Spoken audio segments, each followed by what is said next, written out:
अस्सलामुअलैकुम। आज के सवाल के अंदर हम रस्टिंग ऑफ आयरन को डिस्कस करेंगे, यानी लोहे को जंग किस तरह लगता है और किस तरह इसे बचाया जा सकता है। Rusting of iron. Iron undergo redox reaction in the presence of air और water to form iron 3 oxide called as rusting of iron. लोहा जो है हवा या पानी की मौजूदगी के अंदर रिडॉक्स रिएक्शन कराता है। ऐसा रिएक्शन जिसमें ऑक्सीडेशन और रिडक्शन दोनों हो, यानी लॉस ऑफ इलेक्ट्रॉन और गेन ऑफ इलेक्ट्रॉन दोनों हो, रिडॉक्स रिएक्शन कहलाता है। लोहा हवा या पानी की मौजूदगी में यही रिडॉक्स रिएक्शन करता है, जिसकी वजह से जो आयरन है वो आयरन ऑक्साइड में तब्दील होता है और ये प्रोसेस रस्टिंग ऑफ आयरन कहलाता है। इसके बाद हमारे पास इसकी प्रिवेंशन है। प्रिवेंशन में फर्स्ट वन एलॉइंग है।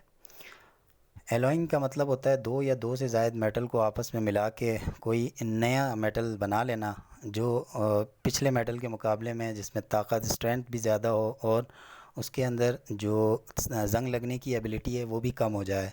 तो formation of alloy prevent the metal from corrosion. तो एलॉय का बना देना मेटल को जंग से बचाता है बाय रिड्यूसिंग इस एबिलिटी ऑफ ऑक्सीडेशन, जो कि कम कर देता है इसकी ऑक्सीडेशन की काबिलियत को, जिससे इसमें जंग भी बहुत आराम से यानी बहुत वक्त में लगता है।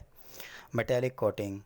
All metal can be protected from corrosion by coating its surface with other metal like tin और जिंक। अगर हम मेटल्स के ऊपर या आयरन के ऊपर अगर हम टिन या जिंक वगैरह की कोटिंग कर दें किसी और मेटल की, तो भी ये प्रोसेस भी उसको रस्टिंग से बचाता है। Cathodic protection. It is applied to protect the underground pipes, tanks, oil rigs, etc. from corrosion by making this material as cathode. The active metal like magnesium use as an anode and connect with the iron. These active metal itself oxidizes and prevent other metal from corrosion. ये जो process होता है ये apply किया जाता है ज़मीन के अंदर, पाइप्स के ऊपर, टैंक्स के ऊपर, ऑयल निकालने वाली बड़े बड़े टूल्स होते हैं जो समंदर के अंदर होते हैं उन पर, फ्रॉम कोरिजन बाय मेकिंग, इनको जंग से बचाने के लिए। अब होता कुछ ये है कि अब जैसे कि अब ये पाइप अंडरग्राउंड मौजूद है, इस पाइप को हम एक और मेटल जो कि आयरन से ज़्यादा एक्टिव हो, मतलब अगर ये हमारे पास आयरन है तो इससे ज़्यादा एक्टिव हमारे पास मैग्नीशियम है, इससे जोड़ देते हैं। अब इसको यहाँ पर एज ए एनोड जोड़ने से क्या होता है कि जब एयर या वाटर इनसे इंटरेक्ट करता है, इंटरेक्ट करने की सूरत में क्या होता है कि ये आयरन का पाइप ऑक्सीडाइज़ होने की जगह ये मैग्नीशियम ऑक्सीडाइज़ हो जाता है, जिससे ये जो पाइप है ये जंग लगने से बच जाता है। हमारे पास एक छोटा सा टुकड़ा या पीस एक्टिव मेटल का वो तो ख़राब हो जाता है, बट हमारे पाइप उससे महफूज रहते हैं। ये प्रोसेस हमारे पास कैथोडिक प्रोटेक्शन प्रोसेस कहलाता है।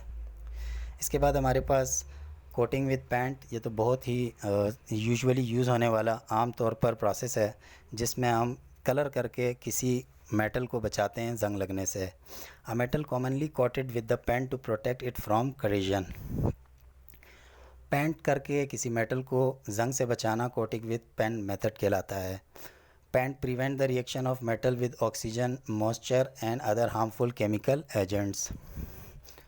पेंट जो है वो रोकता है रिएक्शन मेटल के ऑक्सीजन के साथ या नमी के साथ या दूसरे हार्मफुल जितने ख़तरनाक केमिकल एजेंट है उनके साथ, जिससे करिजन प्रोसेस और बहुत स्लो हो जाता है। तो उम्मीद है कि आपको ये समझ में आ गया होगा। अस्सलामु अलैकुम।